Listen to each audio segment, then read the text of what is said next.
மில்லட்டில் தோசை இட்லி மாவு எப்படியா இருக்கிறதுன்னு பார்க்கலாம். இதுக்கு வந்து ஒரு கப் உளுந்து, அதாவது 200 கிராம், இதோட கொஞ்சம் வெந்தயம் ஊற வச்சுக்கிட்டேன். அரிசி வந்து 4 கப், ஒரு கப் குதிரவாளி அரிசி, திருப்பி செகண்ட் கப்பும் குதிரவாளி அரிசி, தேர்ட் கப் வந்து திணை அரிசி, இது ஃபாக்ஸ்டைல் மில்லட்னு சொல்லுவாங்க.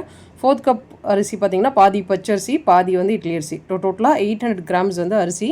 இதெல்லாம் வாஷ் பண்ணி ஊற வச்சுக்கலாம். ஒரு 2.5 ஹவர்ஸ் கழிச்சிட்டு உளுந்து வெந்தயம் கொஞ்சம் தண்ணி சேர்த்து ஃபஸ்ட்டு அரைச்சிக்கோங்க. அதுக்கப்புறம் அரிசி 2 பேட்சாக நான் செப்பரேட் பண்ணி அரைச்சிக்கிட்டேன். இப்போது உளுந்தோட நம்ம அரைச்ச அரிசி எல்லாத்தையும் ஒன்றா சேர்த்து மிக்ஸ் பண்ணிவிட்டு நாளைக்கு என்ன மாவு தேவையோ அதை மட்டும் கொஞ்சம் உப்பு போட்டு மிக்ஸ் பண்ணி வச்சிட்டோம்னா புளிச்சிடும்.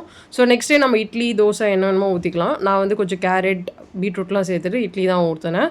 ஸோ இதே மாவில் கொஞ்சம் தண்ணி ஊற்றி மிக்ஸ் பண்ணோன்னா கொஞ்சம் தண்ணி ஆகிடும். ஸோ தோசை ஊற்றிக்கலாம். இப்போ நான் மாவு அரைக்கிறேன்னா எல்லா மாவையும் புளிக்க வச்சுட்டு வெளியே அப்புறம் உள்ள ஃப்ரிட்ஜுக்குள்ளே வைக்க மாட்டேன். அரைச்ச உடனே ஃப்ரிட்ஜுக்குள்ளே எடுத்து வச்சுடுவேன். தேவையான மாவு மட்டும் உப்பு கலந்து யூஸ் பண்ணுவேன். ஃப்ரிட்ஜில் ஸ்லோவாக தான் ஃபர்மெண்டேஷன் நடக்கும். ஸோ மாவு பார்த்திங்கன்னா பயங்கரமாக புளிக்காது, லைட்டாக தான் புளிக்கும். ஸோ நம்ம வெளியே உப்பு கலந்து வைக்க போது தான் நல்லா புளிக்கும். ஸோ இந்த மாவில் நம்ம வந்து எப்போவுமே இட்லியும் செய்யலாம். நான் வந்து இதில் வந்து இன்னொரு வாட்டி குழி பணியாரமும் செஞ்சுருந்தேன்.